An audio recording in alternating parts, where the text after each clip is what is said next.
ఇప్పుడు యాక్చువల్గా మనకేంటంటే సిక్స్త్ హౌస్ అనేది అలా టాపిక్.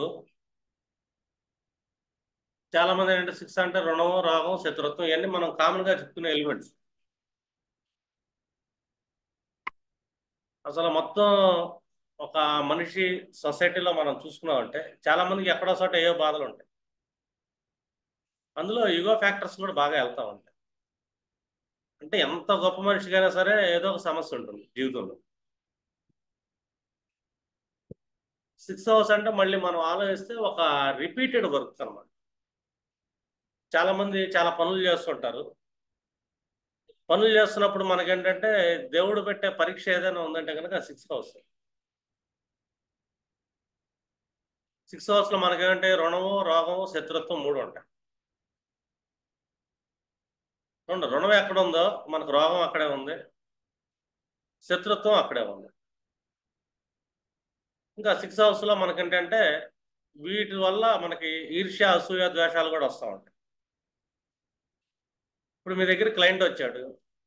క్లయింట్ వచ్చినప్పుడు ఏదో సమ్ బాధలు చెప్తుంటాడు. బాధలు చెప్పిన తర్వాత మనల్ని ఏంటంటే రెమెడీ అడుగుతారు అందరూ. మనం కూడా చూస్తాము, మనకి మహాదశ నడుస్తుంది బాబు, ఇక ఆ స్థానంలో ఆ గ్రహం పడింది కదా, ఆరో గ్రహం పడింది, లేకపోతే ఆరో భావాధిపతి పలానా చోట పడ్డాడు, మీరు ఈ గ్రహం కుజుడు ఉన్నాడా, సుబ్రహ్మణ్యుడు చేయండి, లేకపోతే హనుమాన్ టెంపుల్కి వెళ్ళండి. మెర్కురీ పడ్డాడా, వెంకటేశ్వర స్వామి టెంపుల్ చేయండి అంట. ఇంకేదన్నా చంద్రుడు శని పడితే అమ్మవారే చేయండి అంటాం కొంతమంది, శివాలయంకి వెళ్ళమంటాం. రాహు పడితే కాళీమాత కానీ అమ్మవారిని కానీ దుర్గమ్మవారిని చేయమంటాం. శని వేరే గ్రహాలతో పడితే కాళీమాతని చేయమంటాం. ఇట్లాగేంటంటే డిఫరెంట్ రెమెడీస్ ఉంటాయి. లేదు, సూర్యుడికి రాహు కనెక్షన్ ఏర్పడింది, నీ పితృదోషం ఉంది, పితృకర్మలు చేయమంటాం. చంద్రరాహులు పడింది, మాతృదోషం ఉంది, చేయండి అంటాం. కుజరాహులకు పడింది, నీకు సర్పదోషం ఉంది, శాంతి చేయాల్సి వస్తుందంట. ఇట్లాగేంటంటే ఎన్ని చేసినా కూడా మనిషి బాధలెత్తారు, అందులో అసలు డౌటే లేదు. ఇక్కడ మనకి జ్యోతిష్యంలో చాలా స్పష్టంగా ఒక భావం అయితే ఉంది, అది సిక్స్ హౌస్. ఈ సిక్స్ హౌస్ ను సెంటర్ చేస్తాం మనకు ఒకటి ఉంది, త్రిషడాయాలు అంటాం, 3, 6, 11 భావాలు. ఇవి ఏంటంటే మనిషికి కష్టాలు వస్తాయి. అందులో అన్నిటికంటే ఎక్కువ కష్టాన్ని ఇచ్చేది ఏంటంటే ఆరో భావం. చూడండి, ఎప్పుడైనా ఒక మనిషికి మోక్షం రావాలి, సమస్యలు పోవాలి, కష్టాలు తీరాలనుకోండి, ఈ రుణభావం అనేది చాలా ఇంపార్టెంట్. ఈ రుణానుబంధం ఏదైతే ఉంటుందో ఆ బంధాన్ని తీర్చకుండా మనిషి సమస్యల నుంచి బయటపడలేడు. మనం 100 దేవుళ్ళకు మొక్కండి, పొరలాడండి, ప్రదక్షిణ చేయండి, అర్థమైందండి. ఈ బొక్కలోంచి ఆ బొక్కలో సోలాలు గుచ్చుకున్నా కూడా మోక్షాలు రావు. అంటే ఒక్కొక్క ఏరియాలో ఒక్కొక్క రకంగా ఉంటాయి. ఎందుకంటే ఈ రుణానుబంధం అనేది మనకు ఆరో భావం స్పష్టంగా చెప్పింది మనం. నువ్వు ఎవరికి రుణపడ్డావు, ఎక్కడ రుణపడ్డావు. రెండోది, ఈ పని చేయనీది కూడా. ఎందుకంటే 6 నుంచి ఆరో భావం ఏదైతే ఉంటుందో మహారుణం అంటాం, దాన్ని లాభభావం అని చెప్తాం. మనిషికి లాభాలు వస్తున్నప్పుడు ఏంటంటే లాభంతో పాటు ఇంకోటి వస్తుంది, లోభం అని. లాభాలు వచ్చినప్పుడు లోభం అనే గుణం కూడా వస్తుంది మనిషికి. అరే ఇది మొత్తం నేను అవతలకి ఎంత ఎందుకు పెట్టాలి, ఎందుకు చేయాలని చెప్పేసి తనలో దాచుకునే గుణం ఉంటుంది, లోభగుణం. దానం చేసే దగ్గర నుంచి అన్ని చోట్ల ఏంటంటే లోభగుణాన్ని యాక్టివేట్. ఇక్కడ లోభంతో పాటు దానం చేయమని చెప్పి బా భావోద్భావంలో 12 నుంచి 12వ భావం కూడా 11లో కూర్చుంటుంది. ఈ రుణభావం ఒక్కొక్కరికి ఒక్కలా ఉంటుంది. ఈ రుణం అంటే అది తీర్చాల్సిందే. రుణం దగ్గర మనకేముంది, ఇక శత్రుత్వం ఉంటుంది. మనం ఎక్కడైతే సేవ చేయాల్సి వస్తుంటుందో ఆ సేవ చేస్తున్నప్పుడు మనకి ఏంటంటే అవమానాలు ఎదురవుతాయి. రెండు, అక్కడ గొడవలు ఎదురవుతూ ఉంటాయి, అప్పులు చేయాల్సి వస్తుంది, దానివల్ల ఇబ్బందులు పడుతూ ఉంటాం. ఇదంతా ఏంటంటే ఈ ఆరోభావం రుణభావం యొక్క ఇదనమాట, ఫలితాలు మన జీవితంలో ప్రతి మనిషికి ఉంటుంది. ప్రతి మనిషికి వాళ్ళ జాతకంలో ఆరో భావాధిపతి ఉంటాడు, ఆరో భావంలో కొన్ని గ్రహాలు ఉంటాయి. దీన్ని మనం బ్యాలెన్స్ చేయలేదనుకోండి, ఆ రుణం తీర్చుకోలేదనుకోండి, వాళ్ళ జీవితంలో ఏంటంటే కష్టాలు ఎప్పటికీ తీరవు. ఇప్పుడు ఒక వ్యక్తి జాతకంలో మనం చూసుకున్నాం అనుకోండి, ఈ ఆరో అధిపతి లగ్నానికి సెట్ అయ్యాడు. లగ్నంలో కూర్చునేది ఏమో, ఈ భావాధిపతి కూర్చుంటాడు. భావంలో కూర్చునేది ఏంటంటే ఈ లగ్నంలో సప్తమ భావాధిపతి కూడా కూర్చుంటాడు. సప్తమానికి సప్తం కూడా లగ్నంలో కూర్చుంటాడు. అంటే మన రిలేషన్స్, మన స్పౌస్, మన పార్ట్నర్స్ ఉంటారు. ఒక వ్యక్తి జాతకంలో 6వ భావాధిపతి ఇక్కడ కూర్చున్నాడు మనకి లగ్నంలో. ఇక్కడ రుణం ఎవరుకుంటాం మనం? మన స్పౌస్, పార్ట్నర్స్కి మనం రుణం అంటాం. పైగా వాళ్ళు మనలో కూర్చోరంటారు, నిరంతరం వాళ్ళ గురించి ఆలోచిస్తుంటారు. వాళ్ళ వల్ల అవమానాలు పడుతూ ఉంటారు. బిజినెస్ పార్ట్నర్స్ ఉంటారు, వాళ్ళ వల్ల అవమానాలు పడుతుంటారు. 6వ భావం అనగా ఇక్కడ యుగో ఉండకూడదు. ఎప్పుడైతే ఒక లగ్నంలో 6వ భావాధిపతి పడ్డాడో ఈ వ్యక్తి ఎప్పటికీ సేవకుడే. అర్థమేనండి? నేను సేవకుడు కాదు, నేను రాజును అన్నాడు అనుకోండి, కష్టాలు ఎక్కువ వస్తాయి. 6th హౌస్ అంటే ఏంటి? సేవక స్థానం. తాను ఎప్పుడూ సేవకుడుగా ఉండి 10 మందికి రిలేషన్స్ సేవ చేస్తూ అహం తెచ్చుకోకుండా ఉంటే ఇతను రుణం తీరతం మొదలైంది. లేదనుకోండి, ఇతనికి కష్టాలు ఎప్పటికీ తప్పవు. జీవితాంతం ఉంటాయి కష్టాలు. ఏదో ఒక రోగంతో ఇబ్బంది పడతాం. కొన్ని జాతకాలు చూసుకున్నాం అనుకోండి, ఈ 6వ భావాధిపతి 2వ హౌస్లో పడతాడు. మనం ఏంటంటే 6 నుంచి ఆ భావం ఉంది కాబట్టి 6 నుంచి 2వ భావం వచ్చి భాగ్యభావం అవుతుంది 6కి, కాబట్టి ఫైనాన్షియల్ స్టెబిలిటీ ఉంటుంది అనుకోండి. వస్తుంది స్టెబిలిటీ. అసలు 6వ భావం ఫైనాన్షియల్ స్టెబిలిటీ బాగా ఇస్తుంది. ఈ స్టెబిలిటీ వచ్చినప్పుడు 6 నుంచి 6వ భావం 11వ భావం యాక్టివేట్ అవుతుంది, లోపగుణం ఏర్పడుతుంది, మళ్ళీ కష్టాలు మొదలవుతాయి మనిషి. నేను ఎందుకు చేయాలి, ఎందుకు చేయాలో కొంతమందికి ఉంటుంది. ఇక్కడ మళ్ళీ కష్టాలు వస్తాయి. చాలా మంది ఆస్ట్రాలజర్స్ ఏంటంటే ఈ 6వ భావాన్ని పట్టించుకోరు. పరాశర మహర్షి మనకి చాలా స్పష్టంగా చెప్పాడు 6వ భావం గురించి. రుణభావం అని చెప్పాడు టైటిల్లో. అర్థమైనా? శత్రుభావం, రుణభావం అని చెప్పేసి మనకి ఆ భావానికి ఒక పేరు కూడా ఇచ్చాడు. అంటే ఈ భావం ఎక్కడైతే పడుతుందో అక్కడ ఈ జీవి రుణపడి ఉన్నాడు గత జన్మలో. ఈ జన్మలో ఆ రుణాన్ని తీర్చుకోకుండా మనిషికి సమస్యలు పోవు. 2nd హౌస్లో పడ్డాడు. ఇక్కడ ఈ మనిషి తన కుటుంబానికి రుణపడి ఉంటాడు. తన కుటుంబం యొక్క రుణం తీర్చుకోనంత వరకు ఇతనికేంటి సమస్యలు పోవు. అంటే ధనం సంపాదించాలా, కుటుంబం కోసం, వాళ్ళ ఫుడ్ కోసం, అది కోసం, ఇది కోసం చాలా కష్టపడుతుంటారు. ఎంత కష్టపడ్డా కూడా కుటుంబం నుంచి గౌరవం అయితే దొరకదు. కుటుంబం అవమానిస్తూనే ఉంటుంది ఇతన్ని. ఎందుకంటే 6th లార్డ్ 2nd హౌస్లో కూర్చున్నాడు, అవమానాలు పడుతుంటాడు కుటుంబం వల్ల. కానీ ఆ అవమానాలు పడ్డా కూడా ఆ సేవ అనేది కుటుంబంలో చేయాల్సింది. కానీ ఎప్పుడు వస్తుంది తెలుసా? ఇతను బాగా నేను సంపాదిస్తున్నానండి, మా కుటుంబం కోసం అన్నీ చేస్తున్నాను నేను అంటాడు. ఎలా చేస్తున్నావు అనేది ఇంపార్టెంట్. 6వ భావం అంటే ఏంటి? సేవకుడు. నువ్వు ఒక సేవకుడిలా పనిచేస్తున్నావా, లేకపోతే నేనే చేస్తున్నాను అంతా అని చెప్పేసి ఒక అహంకారం తెచ్చుకుంటున్నావా? ఆ విషయంలో ఎప్పుడైతే అహం తెచ్చుకుంటావో కుటుంబం ఏదో ఒకటి అవమానం చేస్తుంది. నేను చేస్తున్నాను కదా, నేను సంపాదిస్తున్నాను కదా, నేను ఇస్తున్నాను కదా, నా మాట అంటే మీరు ఏనండి, నా మాట పడండి అని చెప్పి అజమాయిషీ చేశాడు అనుకోండి వ్యక్తి, కష్టాలు కావాల్సిన వస్తాయి. ఇక్కడ రుణం తీరదు, రుణం పెరుగుతుంది. ఎందుకంటే 6వ భావం శత్రుత్వం కదా. తన మనసులో ఒక అరిషట్ వర్గం శత్రుత్వ గుణాన్ని పెంచుకున్నాడు, నేను పెంచుతున్నాను అహం తెచ్చుకున్నాడు. అహం ఉండకూడదు ఇక్కడ. సేవకుడు నువ్వు. 6వ భావం అంటే నువ్వు పలానా రుణపడి ఉండవు, నువ్వు అక్కడ సేవకుడిలా పనిచేయాలి, సంపాదించాలి. 2nd హౌస్లో పడ్డాడు కాబట్టి వాళ్ళ కుటుంబం కోసం నువ్వు గాడి చాకరీ చేయాలి, సంపాదించాలి, పెట్టాలి, మళ్ళీ సేవకుడిలాగానే ఉండాలి, తగ్గి ఉండాలి. అప్పుడు నీ రుణం తీరుతున్నట్టు. నువ్వు వాళ్ళకి రుణపడ్డావు అంతే, నువ్వే చేసి ఇవ్వటం అక్కడ. అది తీరలేదు, నేను చేస్తున్నాను అంతా అని చెప్పి ఎప్పుడైతే అహం వస్తుందో ఇక్కడ రుణం తీరకపోగా రుణం డబుల్ అయింది. మళ్ళీ మళ్ళీ కష్టాలు బాగా వస్తాం. లేదు, ఈ 6వ భావం వచ్చి 3వ భావంలో పడ్డాడు అనుకోండి, ఇతను రుణపడ్డాడు. ఎవరికి పడ్డాడు? ఇరుగు పొరుగు బంధువులకు పడ్డాడు, తన కనిష్ట సోదర వర్గానికి రుణపడ్డాడు. 6వ భావం ఏంటంటే సేవ చేయటం. ఎవరికి సేవ చేయాలి? కనిష్ట సోదర వర్గం, ఇరుగురు బంధువులు. ఒక సేవకుడిలా పనిచేయాలి. నువ్వు సంపాదించాలి.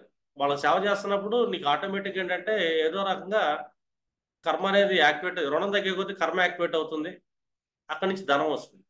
ఎందుకంటే మనం సేవ చేస్తున్నప్పుడు అంటే దాని యొక్క భాగ్యం అనేది అంటే 2nd హౌస్ యాక్టివేట్ అవుతుంది. 6 నుంచి భాగ్యస్థానం, 9th హౌస్ ఏదైనా ఉందంటే అది ధనస్థానం.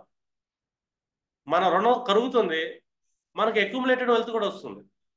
ఇక్కడ మనిషికి అక్యుములేటెడ్ వెల్త్ ఎప్పుడైతే వస్తుందో లాభాలను ఎప్పుడైతే పొందుతాడో 6 నుంచి 6వ భావం లాభభావం యాక్టివేట్ అవుతుంది. ఇక్కడ మళ్ళీ మనిషికి అహంకారం వస్తుంది. నేను చేస్తున్నాను, నేను అంత సంపాదిస్తాను, ఎంత సంపాదిస్తాను, మళ్ళీ కష్టాలు మొదలవుతాయి. ఇక్కడ నువ్వు ఇరుగు పొరుగు బంధువుల దగ్గర అహంకారం చూపించాల్సింది. నువ్వు మాత్రం నువ్వు అలా సేవ చేస్తున్నావు కాబట్టి సంపాదన మొదలైంది. సంపాదన మొదలైంది కదా అని చెప్పి వీళ్ళని తక్కువ చూస్తారు చాలా మంది. డబ్బు రంగాన్ని మారతారంటారు చూసావా. ఇప్పుడు ఒక అన్నదమ్ములు కలిసి ఉంటారు. ఇతను అన్న బాగా చేస్తున్నాడు. ఎందుకంటే అన్న జాతకంలో 6వ భావాధిపతి 3లో పడింది. అంటే తమ్ముడు రుణపడి ఉంటాడు ఇతను. ఇతను చిన్నప్పటి నుంచి చేస్తుంటాడు. అతనికి అన్ని అవసరాలు తిరుగుతూ ఉంటాడు. రుణం అది అంతే. అది నేను చేశాను, నీకు అంత చేశాను, అంత చేశాను అంటారు లేదు. నువ్వు వాళ్ళకి గర్జనలో రుణపడ్డావు అంతే. 6వ భావాధిపతి నీ జాతకంలో 3లో పడ్డాడు. 3లో ఎవరుంటారు? ఇరుగు పొరుగు బంధువులు ఉంటారు, కనిష్ట సోదర వర్గం ఉంటారు. నువ్వు సంపాదించి వాళ్ళకి ఇవ్వాల్సిందే, వాళ్ళకి సేవలు చేయాల్సిందే, తగ్గి ఉండాల్సిందే. ఎందుకంటే నువ్వు వాళ్ళ దగ్గర సేవకుడివి. 6వ భావాధిపతి ఎక్కడ కూర్చుంటాడో ఆ పర్టికులర్ జోన్ వరకు ఈ వ్యక్తి సేవకుడు. వాళ్ళ రుణం తీర్చుకుంటాకి జన్మ ఎత్తాడు. ఆ రుణం తీరలేదు, ఇంకా 6వ భావంలో ఏమంటే రోగాలు ఉంటాయి. రోగాలు వస్తాయి, ఏదో ఒక రోగం. ఆ పర్టికులర్ హౌస్కి సంబంధించిన రోగం వస్తుంది. వాళ్ళతో శత్రుత్వం కూడా వస్తుంది. కానీ రుణం తీర్చే కొద్ది ప్రాసెస్లో వాళ్ళు అవమానిస్తారు. నేను 3వ భావం నుంచి నువ్వు అవమానాలు ఎదుర్కోవాలి. ఎందుకంటే నువ్వు స్ట్రగుల్ పడాలి కూడా. ఎందుకంటే అక్కడ దేవుడు మనల్ని జస్టిస్ చేస్తుంటాడు. నీ శత్రుత్వాన్ని చెక్ చేస్తుంటాడు. నువ్వు రుణం తీర్చుకుంటున్నావా, శత్రుత్వాన్ని పెంచుకుంటున్నావా అని. తీర్చుకోలేదు. నువ్వు ఎక్కడ నీ జాతకంలో 6వ భావాధిపతి 3rd హౌస్లో పడ్డాడు. నీ సోదర వర్గాన్ని నువ్వు రుణం ఉండవు. నువ్వు సంపాదించిన రూపాయలు సగం వెళ్ళిపోతున్నాడు. సగం కాదు, 30 వెళ్ళిపోయినా కూడా ఆశ్చర్యం లేదు. కానీ వాళ్ళు మిమ్మల్ని అవమానిస్తారు, తేలిగ్గా తీసేస్తుంటారు. కానీ నువ్వు సేవకుడు కదా. సేవకులను ఎవరన్నా నెత్తిమే పెట్టుకోరు, అవమానిస్తారు. నీ 6వ భావాధిపతి 3లో పడ్డాడు కాబట్టి నీ రుణం తీరనంత వరకు వాళ్ళ దగ్గర నీకు ఇది ఉండవు, బాధలు తీరవు. కానీ నువ్వు వాళ్ళ సేవలు చేస్తున్నంతసేపు నీకు ఆదాయం బాగుంటుంది, సమస్యలు రావు. కానీ ఎప్పుడైతే వాళ్ళని వ్యతిరేకిస్తావో నువ్వు మళ్ళీ సంపాదన వస్తున్నప్పుడు, ఎందుకంటే 6వ భావం యాక్టివేట్ అవ్వగానే 6 నుంచి 6వ భావం 11 యాక్టివేట్ అయిపోతుంది డిఫాల్ట్గా. 6 నుంచి 9వ భావం ఫైనాన్షియల్ యాక్టివిటీ జరిగింది. అంటే ప్రాఫిట్స్, డబ్బు బాగా వస్తుంది. ఎందుకంటే తను వాళ్ళకి సేవలో ఉన్నాడు కాబట్టి, ఏమీ లేనప్పుడు సేవ చేస్తున్నాడు. సేవ చేస్తున్నప్పుడు దేవుడు డబ్బు ఇస్తాడు. ఇచ్చినప్పుడు వీళ్ళు అహం చూపిస్తారు మళ్ళీ. ఎందుకంటే నువ్వు రుణపడ్డావు, తగ్గి ఉండాలి వాళ్ళ దగ్గర. కానీ ఎప్పుడైతే అహం చూపించి వాళ్ళతో చిన్న విరోధం పెట్టుకుంటావో ఇక్కడి నుంచి మొదలవుతాయి వీళ్ళకి. ఫైనాన్షియల్ డౌన్ మొదలవుతుంది. అసలైన 6వ భావం యాక్టివేట్ అయితే రుణభావం యాక్టివేట్ అయితే వీళ్ళకి. అప్పుడు దాకా అప్పులు లేనాడు, అప్పులు పాలవుతాడు. అప్పుడు దాకా లాభాలు చూశాడు సేవలు చేస్తున్నాడు సేపు. కానీ సేవ మానేసి వాళ్ళతో విరోధం పెట్టుకుని కానీ అప్పులు పాలవుతాడు మళ్ళీ. అంటే రుణం పెరుగుతుంది నీకు అని మళ్ళీ కష్టాలు మొదలవుతాయి. ఏడుపులు, పెడవప్పులు. మాస్టర్ దగ్గరికి వస్తారు, సార్ నాకు ఏదో ఒక రెమెడీ చెప్పండి అర్జెంటుగా అంటారు. కాదు బాబు, నువ్వు వీళ్ళకి ఇలా ఉండాలా, తగ్గాలా వాళ్ళ దగ్గర. అంటే చిచ్చి నేను తగ్గేది లేదండి, ఉంటే ఇంకోటి చెప్పండి అంటారు. నేను చేయను, ఇంకోటి ఏమైనా ఉంటే చెప్పండి అంటాడు. రుణాలు పెరిగిపోతా ఉంటాయి. కొంతమంది అప్పులు తిట్టలేదండి, అప్పులు వచ్చినాయంటే ఏం చేయాలండి అంటారు. అప్పులు తిట్టడానికి నేను ఏదైనా పరిహారం ఉంటే చెప్పండి అంటారు. అప్పులు తిట్టడానికి పరిహారం తర్వాత సంగతి. నీ 6వ భావాధిపతి ఏ ప్లేస్లో కూర్చున్నాడు, వాళ్ళ దగ్గర నువ్వు సేవకుల్లా పనిచేయాలి.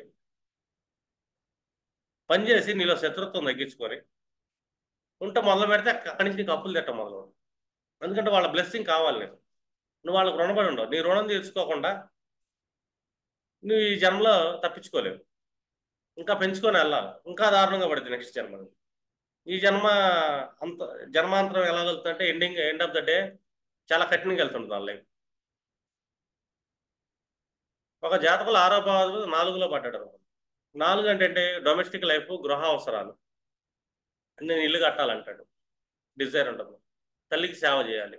ఎందుకంటే తల్లి దగ్గర నువ్వు సేవకుడు, తల్లికి రుణపడి ఉండవు.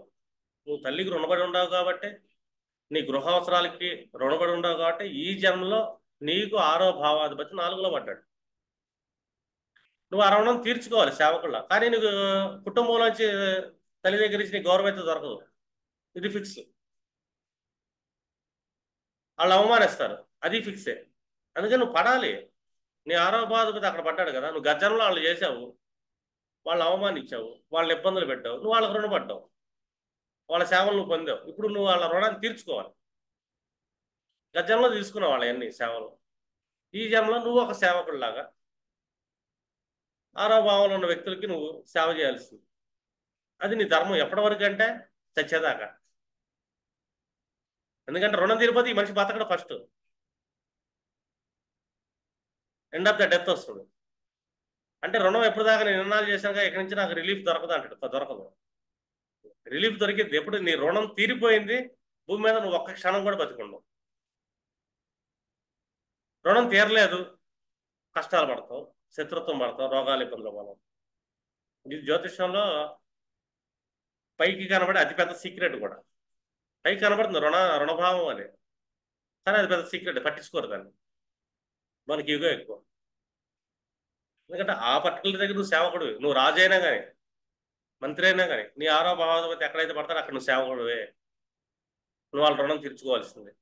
నేను ఎమ్మెల్యేనండి, నేను మినిస్టర్ అండి, నేను ఐఏఎస్ ఆఫీసర్ అండి, నేను పెద్ద జడ్జినండి, కమిషనర్ అంటే కుదరదు. ఇక్కడ నీకు ఒక ఆరో భావాధిపతి ఉన్నాడు, నువ్వు భూమి మీద మనిషివే.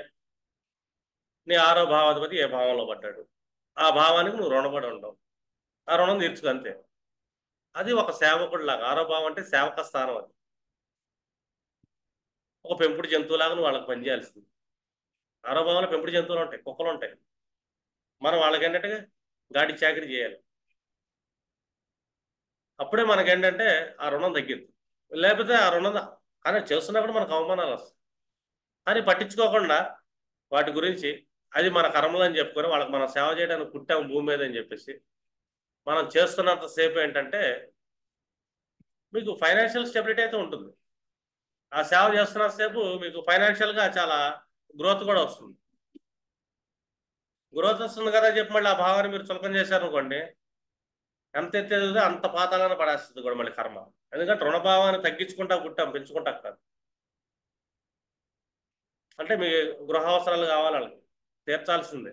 దానికి అప్పులు చేయాలనిపిస్తుంది వాళ్ళకి. ఆరో బాధ నాలో కూర్చుంటే ఏం చెప్తాం మనం, అప్పులు చేస్తాడు ఇంటి కోసం, లోన్స్ పెట్టి ఇల్లు కొనాలనిపిస్తుంది, అవసరాలు తీర్చాలనిపిస్తుంది, మళ్ళీ వాటితో బాధలు పడాలనిపిస్తుంది. ముందు తల్లికి బాగా సేవ చేయాలి, ఎందుకంటే తల్లికి బాగా రుణపడి ఉండవు. 4th హౌస్ అంటే తల్లి స్థానం. నీ జాతకంలో నీ ఆరో భావాధిపతి 4th లో పడ్డాడు. ఆ రుణం తీర్చుకోకుండా నువ్వు సమస్యలు అయితే తీరవు. ఎన్ని పొర్ల దండాలు పెట్టినా, ఎన్ని మొక్కులు ఎన్ని రెమెడీలు చేసినా కూడా సమస్య అయితే తీరదు. ఒక రెమెడీ చేసాం మనం, మనశ్శాంతి వస్తుంది. నేను రెమెడీ చేశానులే, నా కష్టాలు తీరతాయిలే అని చెప్పి ఒక మానసిక శాంతి అయితే వస్తుంది. రెమెడీస్ ఏంటంటే ఇచ్చేది మానసిక శాంతి కోసం. ఇప్పుడు ఒక రెమెడీ చెప్పాం, నీకు ఉంగరం పెట్టుకోని అయినా బాగుంటుంది అంటే, ఏ రాయి పెట్టుకోవాలంటే ఆ పలానా రాయి పెట్టుకో, ఒక 4 క్యారెట్లో 3 క్యారెట్లో పెట్టుకోండి. దానివల్ల అతనికి ఉంగరం చూసుకున్నప్పుడు ఏమవుతుంది, నేను ఉంగరం పెట్టున్నాను, రెమెడీ చేస్తున్నాను, నా సమస్య తీరిద్దని చెప్పి ఒక పీస్ ఆఫ్ మైండ్ వస్తుంది. కానీ సమస్య తీరదు. ఈ రెమెడీస్ ఏదైనా సరే పీస్ ఆఫ్ మైండ్ కోసం మాత్రమే. లేదంటే పలానా కుజగ్రహం బాగాలేదు కదా, కుజగ్రహ మంత్రం చదువు, పలానా సార్లు చదువు, ఇన్నిసార్లు చదువు అంట. ఇది చదువుతూ ఉంటాడు పాపం. ఆస్ట్రాలజీ చెప్పాం కాబట్టి మన మాట వింటాడు కాబట్టి చదువుతారు. దానివల్ల ఏమవుతుంది, నేను చదువుతున్నాను కదా, నా సమస్యలు తీరుతాయి అని చెప్పి ఒక భరోసా వల్ల ఒక మనశ్శాంతి వస్తుంది. మనశ్శాంతి మాత్రమే వస్తుంది రెమెడీ వల్ల, సమస్య తీరిద్దని మనశ్శాంతి వస్తుంది. కానీ నీ సమస్యలు తీరాలంటే నీ ఆరో భావాధిపతి ఎక్కడైతే కూర్చున్నాడో, ఎక్కడైతే ఉన్నాడో వాళ్ళకి మీరు రుణపడ్డారు, వాళ్ళకి మీరు సేవ చేయాలి. చేసేదాకా మీకు సమస్యలు తీరవు. ఒక ఆరో భావాధిపతి పంచమ భావంలో పడ్డాడు అనుకో. పంచమ భావం అంటే ఏంటి, ఇక్కడ మనిషి యొక్క ఆలోచన విధానం, బుద్ధి. రెండు మన సంతానం ఉంటుంది. పంచమ భావంలో ప్రేమ వ్యవహారాలు ఉంటాయి, అండ్ మన ఎడ్యుకేషన్ ఉంటుంది. ఇక్కడ నీ ఆలోచన నీ బుద్ధిలో ఏదైతే ఉంటుందో శత్రుత్వ భావనలు తీసేయాలి ఫస్ట్. శత్రుత్వ భావనలు పెట్టుకోకూడదు. రెండోది, నీ సంతానం నీకు శత్రువులా బిహేవ్ చేస్తారు, కానీ నువ్వు నీ సంతానానికి రుణపడి ఉండవు. నువ్వు కష్టపడి గాడి చాకరీ చేసి ఆస్తులు కూడా పెట్టి వాళ్ళకి ఇస్తే వాళ్ళు నేను రోడ్డు మీద పడేస్తారు. ఇది ఫిక్స్. దానికి సిద్ధపడాలి. వాళ్ళని ద్వేషించకూడదు, ఎందుకంటే వాళ్ళ కోసం నువ్వు రుణాలు చేయాలి. నీ ఎడ్యుకేషన్ కోసం కూడా నువ్వు రుణాలు చేయాల్సి వస్తుంది. ఎందుకంటే నువ్వు అక్కడ బాకీ పడ్డావు అంతే.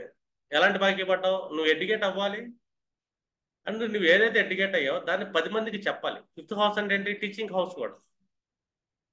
అంటే నీ జ్ఞానాన్ని నువ్వు పంచట్లేదనుకో, నీ రుణం తీరదు. అలాగే నీ సంతానం యొక్క అవసరాలు తీర్చలేదు, నీ రుణం తీరదు. నిన్ను ప్రేమించే వాళ్ళ యొక్క అవసరాలు తీర్చాలి నువ్వు, కానీ వాళ్ళ దగ్గర నుంచి నీకు ద్వేషం వస్తుంటుంది. సంతానం కూడా నిన్ను ఎదిరిస్తూ ఉంటారు. నేను అంత చేస్తున్నా, నేను ఇంత చేస్తా అని చెప్పి నువ్వు అనుకుంటావు. కాదు, నువ్వు రుణపడ్డావు అక్కడ. నువ్వు ఒక సేవకుడివి వాళ్ళ విషయంలో. అర్థమైనా? ఆరో భావాలు పంచంలో పడతాడు. పిల్లలకి సేవలు చేయడానికి గాడి చాకరీ చేస్తుంటాడు, రుణాలు కూడా చేస్తుంటాడు. కానీ ఎప్పుడైతే నిజంగా సేవకుడిగా అక్కడ సేవలు చేసి వాటి రుణం తీర్చుకుంటున్నావు నీ సంతానంది, అక్కడి నుంచి నీ కష్టాలు తగ్గడం మొదలవుతాయి. అంటే నీ రుణం కరుగుతుంది అని. రుణం కరిగేటప్పుడు మనిషికి తెలుస్తుంది. కానీ వాళ్ళ దగ్గర నుంచి విరోధం వచ్చినా కూడా నువ్వు ఒకటే గుర్తుపెట్టుకోవాలా, నా జాతకంలో ఆరో భావాలు పంచంలో పడ్డాడు, వాళ్ళకి నేను గర్జంలో రుణపడ్డాను, వాళ్ళని గర్జంలో నేను ఇబ్బంది పెట్టాను అండి, వాళ్ళని ఈ జనంలో ఇబ్బంది పెడతాను, అందుకే వచ్చారు. అయినా కూడా నేను వాళ్ళ బాధ్యతలు మొయ్యాల్సిందే, వాళ్ళ రుణం తీర్చుకోవాల్సింది. అదే కర్మ. ఆ కర్మ చేస్తున్నావు. ఆ రుణం తీర్చే ప్రాసెస్లు ఏంటంటే, ఆ రుణం తీర్చడానికి కావాల్సినంత అక్యుములేటెడ్ వెల్త్ క్రియేట్ అవుతుంది మళ్ళీ. ఎందుకంటే ఆరోపణగా జాబ్ సర్వీస్ కూడా ఉంటుంది కదా, రుణం తీర్చడానికి ఏదో జాబ్ చేస్తుంటాడు.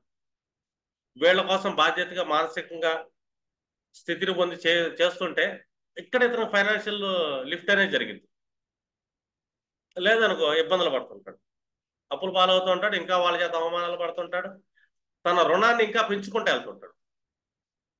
అది జన్మాకర్లో మరీ దారుణంగా వెళ్తుంది, బ్యాలెన్స్ మొత్తం వచ్చే జన్మలో తీసేస్తుంది, మళ్ళీ ఇంకా దారుణంగా కూర్చోబెడతాడు. అంటే వాళ్ళ సిస్టమ్ అనేది కూర్చోబెట్టుకున్నాడు అక్కడ.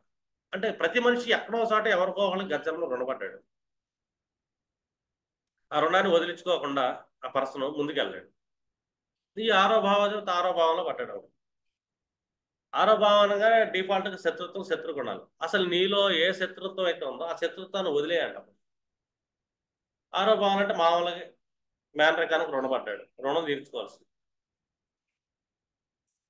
ఇంకా ఆరో భావన ఏంటంటే పెట్టే అన్నోల్స్. చూడండి, ఒకళ్ళ ఇళ్ళలో కుక్కలు ఉంటాయి, ఎరిగింది ఎత్తేస్తారు, ఎత్తాల్సిందే, చిరాకు పడకూడదు. ఆడు నీ జాతకంలో ఆరో భావాధిపతి ఆరులో పడ్డాడు. నీ యానిమల్స్కి నువ్వు సేవ చేయాలి, నీ కింద పనిచేసే వాళ్ళు కూడా నువ్వు సేవకుల్లా పనిచేయాలి వాళ్ళు. ఇది మరీ దారుణం. చూడండి, ఆరో భావత ఆరులో అంటే వాళ్ళ ఇంట్లో ఒక పని మనిషిని పెడితే ఆ పని మనిషి వాళ్ళ యజమాని పని చెబితే, అమ్మ నువ్వు అది తీయి, నువ్వు ఇది చెయ్యాలి. ఇవేమన్నా నేను నీకు యజమానినా, నువ్వు నువ్వు నాకు యజమాని అని చెప్పి ఫీల్ అవుతుంది. ఫీల్ అయితే కష్టాలు వస్తాయి. చేయాల్సిందే, ఎందుకంటే తన పనివాళ్ళ కింద పనివాళ్ళు వీళ్ళు సేవకులే. ఇది చాలా విచిత్రంగా ఉంటుంది. ఆరో భావాధిపతి ఆరులో కూర్చుంటే పెట్ యానిమల్స్ని సేవలు చేస్తే మంచిదే, ఎందుకంటే ఆ ఇంట్లో వద్దన్న పెట్ యానిమల్స్ వస్తాయి అక్కడ దాకా. ఎందుకంటే ఆరో భావాధిపతి ఆరులో ఉంటే ఎంత దారుణంగా ఉంటుంది అంటే, వాళ్ళ గుమ్మం ముందు దారిని పోయి పిల్లి ఏరిగేసి వెళ్ళిపోతుంది, కుక్కొచ్చి ఏరికి వెళ్ళిపోద్ది, ఆవులు వెళ్తే ఆ గుమ్మం ముందు పేడేసి వెళ్ళిపోతుంది. వీళ్ళు ఎత్తుకోవాలి, తిట్టుకోకూడదు, ఎత్తుకోవాలి. వీళ్ళ కర్మ అది. వీళ్ళు వాటికి రుణపడ్డారు, ఆ జంతువులకు రుణపడ్డారు. ఎందుకంటే ఆరో భావాధిపతి ఆరులో పడ్డాడు కదా. మీరు చెక్ చేయండి కావాలంటే, ఆరో భావాధిపతి ఆరులో ఉంటే వాళ్ళ జాతకాలు అడగండి. మీ ఇంట్లో పెట్ యానిమల్స్ ఏరిగిన పాసిపోయిన మీరు కడుగుతున్నారా లేదా అని అడగండి, కడుగుతారండి. తిట్టుకుంటా కడుగుతున్నారు అనుకోండి, వాళ్ళ పాపం కొద్దిగా పెరుగుతుంది, ఇంకా కష్టాలు వస్తాయండి. ఎప్పుడైతే తిట్టుకుంటారో, ఇక్కడ ఆరో భావాధిపతి ఆరులో ఉన్నప్పుడు మామలను తిట్టినా, అత్తలను తిట్టినా భర్త దూరం అయిపోతాడు. ఎందుకంటే ఆ స్థానం ఏంటి, సప్తం భావానికి వేస్తాను, లేదా భార్య దూరం అవుతుంది. ఇది చాలా డేంజర్ హౌస్. ఆరో భావాధిపతి ఆరులో అంటే ముందు నీలో ఉన్న కోపాన్ని, అరిషట్ వర్గాలు తగ్గించుకోవాలి. నీ పెట్ యానిమల్స్కి నువ్వు సేవలు చేయాలి. దారిని పోయే యానిమల్స్ కూడా నీ గుమ్మం దగ్గరే చేసి వెళ్ళిపోతాయి, వాటిని కడుక్కోవాల్సింది. నువ్వు రుణపడ్డావు, నువ్వు సేవకుడు. నీ ఇంట్లో పెరిగే కుక్కలకు కూడా నువ్వు సేవకుడు, పిల్లులకి సేవకుడు. అవి చండాలం చేసి వెళ్తాయి అంతే. అలాగా నీ రుణం కరిగింది. ఈ ఆరో భావాధిపతి ఏళ్ళలో కూర్చున్నాడు అనుకోండి, ఇది బాగుంటుంది. నీ స్పౌజ్కి నువ్వు సేవకురాలు అంతే. నేను సేవ చేయను మా ఆయనకి, నేను సేవ చేయని మా ఆవిడికి అన్నా అనుకో, డైవర్స్ అయిపోతాం, గొడవలు అవుతాయి, యుద్ధం అయితే నానా రకాల అవమానాలు పడతారు. చూడండి, ఒక స్త్రీ జాతకంలో ఆరో భావాధిపతి లేళ్ళలో పడ్డాడు. ఈ అమ్మాయి జాబ్ చేస్తుంది, భర్తకు కూడా సేవ చేయాల్సిందే. నేను సేవ చేయలేకపోతున్నానంటావా? మనశ్శాంతులు. సేవ చేసినా కూడా భర్త నుంచి మళ్ళీ సపోర్ట్ ఏం దొరకదు. మళ్ళీ అవమానాలు వస్తూ ఉంటాయి, ఇసుకిస్తూ ఉంటాడు, అది చేయొచ్చు ఇది చేయొచ్చు కదా అంటాడు. పని మనిషి కంటే మరీ దారుణంగా కూడా ప్రవర్తిస్తుంటారు. ఎందుకంటే వాళ్ళ గత జన్మలో అలా చేసావు. ఈ జన్మలో నువ్వు వాళ్ళ ఇంట్లో సేవకురాలకి వెళ్తున్నావు, నీ భర్తకు నువ్వు సేవరాలు, లేదా నీ భార్యకి నువ్వు సేవకురాలకి వెళ్తావు సేవకుడుగా. మొగటి జాతకంలో ఉంటుంది 6వ భావ ఏళ్ళు. నువ్వు సేవ చేయాలి నీ భార్యకి, లేదా నీ బిజినెస్ పార్ట్నర్స్ ఉంటారు సేవ చేయాలి. లేదా నువ్వు ఒక రిటైల్ బిజినెస్ షాప్ పెట్టావు, నువ్వు షాప్ పెట్టావు కదా, 6th లాట్ 7th లో కూర్చున్నాడు, నేను కౌంటర్లో కూర్చుంటానండి, నేను పని వాళ్ళు పెట్టుకుంటాను కాదు. నువ్వే మూటలు మోయాలా, నువ్వే ఎత్తాలా, నీ షాపు నువ్వే తుడుచుకోవాలి. ఇక్కడ నువ్వు పనివాడివి అంతే, నేను యజమాని కాదు. యజమాని అయితే షాప్ లాస్ అయిపోతుంది, బిజినెస్ కంప్లీట్గా లాస్ అయిపోతుంది, బాగా లోన్స్ పడిపోయి రోడ్డు మీద పడతావు. కానీ నువ్వు ఎప్పుడైతే సేవకుడు అనుకొని చెప్పి నీ షాపులో ఉన్న బాత్రూమ్లు కూడా నువ్వు కడుక్కోవాల్సిన పరిస్థితి వస్తుంది, ఒక్కసారి కడగాల్సిందే. నువ్వు సేవకుడు మాత్రమే, నీ రుణం అక్కడ తీరుతుంది. కాదు నేను యజమానిగా ఉంటాను, పని వాళ్ళు పెట్టుకుంటే ఆ షాపుల మీద చాలా లోన్స్ తీసుకొని ఆ బిజినెస్ లాస్ అయ్యి లోన్లో నేను ఎత్తిపడి అప్పుడు అవమానిస్తూ ఉంటారు. అప్పులోళ్ళు నిన్ను వేధిస్తూ మొదలు పెడతారు. ఎందుకంటే 6th lot in 7th house, నీ ఇంటికి వచ్చి అరుస్తారండి. నేను 6th లాట్ 7th హౌస్లో అంటే క్రెడిట్ కార్డ్స్ తీసుకోవద్దు అంట, పర్సనల్ లోన్స్ తీసుకోవద్దు అంట, బిజినెస్ లోన్స్ అసలు పెట్టొద్దు అంట. నీ షాపులో నువ్వు పనివాళ్ళలా పనిచేస్తే నీ బిజినెస్ డెవలప్ అయింది. నీ క్లయింట్స్కి నువ్వు పనివాళ్ళలాగా అన్ని సేవలు సర్వీసెస్ చేస్తే, డోర్ డెలివరీ లాంటివి చేస్తుంటే నీ బిజినెస్ డెవలప్ అయింది. నువ్వు సేవ చేయడానికి పుట్టావు రిటైల్ సెక్షన్ హౌస్, అలాగే ఇంట్లో నీ స్పౌస్కి సేవ చేయడానికి పుట్టావు. వాళ్ళ దగ్గర నుంచి నువ్వు రిటర్న్ అడగడానికి ఏమి లేదు, నువ్వే చేయాలన్నీ. చాలామంది అంటే నేను ఎక్కువ చేస్తున్నాను, ఓ పని చేసేస్తున్నాను, అంత చేస్తున్నాను ఇంత చేస్తున్నాను అని చెప్పి ఎప్పుడైనా ఫీల్ అయినా అక్కడి నుంచి కష్టాలు వస్తాయి. ఎందుకంటే రుణం కరగటం మొదలవుతుంది, ఆ రుణం మళ్ళీ పెరగటం మొదలైంది. దీన్నే అంటాం రుణానుబంధం అని. ఈ రుణాన్ని మనం తీర్చుకోలేకపోతున్నాము, కష్టాలకైతే కరగవు. మనం ఎన్ని రెమెడీలు చేసినా ఆ రెమెడీలు అన్నీ మనకి మనశ్శాంతి కోసం మాత్రమే. కష్టాలు జరగటానికి, కష్టాలు తీరాలంటే కనుక నీ 6వ భావాధిపతి ఎక్కడైతే కూర్చున్నాడో చెక్ చేసుకోండి, అక్కడి నుంచి తీయడు. ఇప్పుడు నీ 6th లాట్ 8th హౌస్లో కూర్చున్నాడు.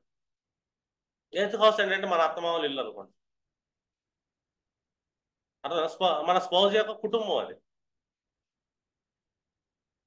రెండోది మనలాంటి అకల్ట్ అనుకోవచ్చు, హాస్పిటల్లో సర్జన్స్ అనుకోవచ్చు, ఇన్సూరెన్స్ ఏజెంట్లు అందరూ 8th హౌస్లో కూర్చుంటారు. నువ్వు వీళ్ళందరూ సేవ చేయడానికి ఉంటావు, సర్వీస్ చేయడానికి. ఎందుకంటే అత్తగారికి అత్తమామల కుటుంబాన్ని నువ్వు సేవ చేయాలి. చాలా మంది ఏంటంటే 6వ భావాధిపతి 8లో కూర్చుంటే చాలా మంది అమ్మాయిలకి డైవర్స్ అవుతాయి. ఎందుకంటే ఆ అశుభగ్రహం కూర్చుంది, భర్త దూరం అయిపోతాడు. ఎందుకు దూరం అవుతాడు భర్త అంటే తను కష్టాలు పడాలి కాబట్టి. తను యాక్చువల్గా అత్తమామలకు సేవ చేయడానికి, అత్తగారి కుటుంబానికి సేవ చేయడానికి కూర్చుంటాం, వాళ్ళ కోసం కష్టపడాలి. వాళ్ళు అవమానిస్తుంటారు మళ్ళీ బోనస్. కానీ అవమానానికి ఫీల్ అవ్వకుండా ఒక సేవకురాలుగా నువ్వు వాళ్ళకి చేస్తుంటే నీ కర్మ అనేది తిరిగి, నీ రుణం అనేది. లేదు నేను వాళ్ళకి సేవ చేయను గీను ఏది వద్దు నాకు అనుకున్నాను అనుకోండి, ఇక్కడ అది తన సౌభాగ్యంగా ఏం చేస్తుందంటే సౌభాగ్యాన్ని తీసుకెళ్ళిపోయి నిజంగా తను నానా అష్ట కష్టాలు పడతా, అవమానాలు పడతా, అర్థమైనా, బాధలు పడాలి. ఎందుకంటే 8th హౌస్ ఇన్సల్ట్ హౌస్ కూడా. వీళ్ళు జీవితాంతం ఏదో రకమైన ఇబ్బందులు పడుతుంటారు. పైగా 8th హౌస్ అనేది రహస్యాంగ స్థానం అంటాం మనం, కిడ్నీస్ అంటాం, 6వ భావాధిపతి, అక్కడ రోగాలు వస్తాయి. కిడ్నీ రోగాలు కానీ, అదన్నా యూరినల్ ఇన్ఫెక్షన్స్ సంబంధించిన రోగాలు కానీ, సుఖవ్యాధులు కానీ వచ్చే అవకాశం. కానీ వీళ్ళకి నువ్వు సేవ చేయాలి, వీళ్ళ దగ్గర నుంచి నీకు గౌరవం అయితే రాదు, నిన్ను గుర్తించరు, నిన్ను అవమానిస్తుంటారు. ఎందుకంటే నీ 6th lot in 8th house, నువ్వు వాళ్ళకి రుణపడ్డావు అంతే. వాళ్ళందరికీ సేవ చేయాలి, అప్పుడు నీ కర్మలో కొంచెం కొంచెం తీరటం మొదలవుతాయి, నీకు ఫైనాన్షియల్ డెవలప్మెంట్ జరిగింది. కర్మ తీరే కొద్ది రుణం తీరటం అంటే ఏంటి, మనకి ఫైనాన్షియల్గా లాభం ఉంటుంది. 2 రకాల రుణాలు ఉంటాయి, ఆర్థిక రుణాలు ఉంటాయి, 2 కర్మ అనుసారం కొన్ని రుణాలు ఉంటాయి. వాటిని కూడా మనం తీర్చాల్సింది. ఆ పర్సన్స్ మనకు ఎదురవుతారు అక్కడ. 9th లో కూర్చున్నాడు 6th లాట్ వెళ్ళి, 9th లో మనకి ఎవరు ఉంటారు చెప్పండి? డిఫాల్ట్గా చూసుకుంటే గురువులు ఉంటారు, తండ్రి ఉంటాడు. వీళ్ళు తండ్రికి సేవ చేయడానికి పుట్టారు. తండ్రి రుణం తీర్చుకుంటా పుట్టాడు. తండ్రి తిడతా ఉంటాడు. గురువులకు అసలు రుణపడకూడదు. ఎందుకంటే నువ్వు ఆల్రెడీ గత జన్మలో గురువులకు రుణపడ్డావు. ఈ జన్మలో రుణం తీర్చుకుంటా పుట్టావు. మళ్ళీ గురువులు రుణం పెట్టుకోకూడదు. ఇప్పుడు ఒక వ్యక్తి వెళ్ళాడు, ఒక గురువు దగ్గర గురువుకే బొక్క పెట్టి వెళ్ళాడు అనుకున్నాం. వాళ్ళ జాతకంలో 6వ భావాధిపతి 9లో పడ్డాడు. తను ఆల్రెడీ గత జన్మలో గురువుకు రుణం ఉన్నాడు. ఈ జన్మలో తీర్చుకోవాలి. నీ జాతకంలో 6వ భావాధిపతి 9లో పడ్డాడండి. నువ్వే గుళ్ళోకి వెళ్ళావు, పూజ చేయించుకున్నావు, దక్షిణ ఇచ్చేసి వచ్చాయి, బలంగా ఎక్కువ ఇచ్చేసి వచ్చాయి. అక్కడ నువ్వు రుణం ఉండవు ఆయనకి. నువ్వు ఎంత ఎక్కువ వస్తే నీకు ఇక్కడ 6వ భావం అంత రుణం కరిగే కొద్దీ ఇక్కడ నీకు ఫైనాన్షియల్ స్టెబిలిటీ అంత పెరిగింది. కానీ వీళ్ళకి స్టెబిలిటీ పెరిగే కొద్దీ లోపత్వం వస్తుందని చెప్పాక 11వ భావం నుంచి త్రిషడాయంలో వీళ్ళకి ఇవ్వబుద్ధి కాదు.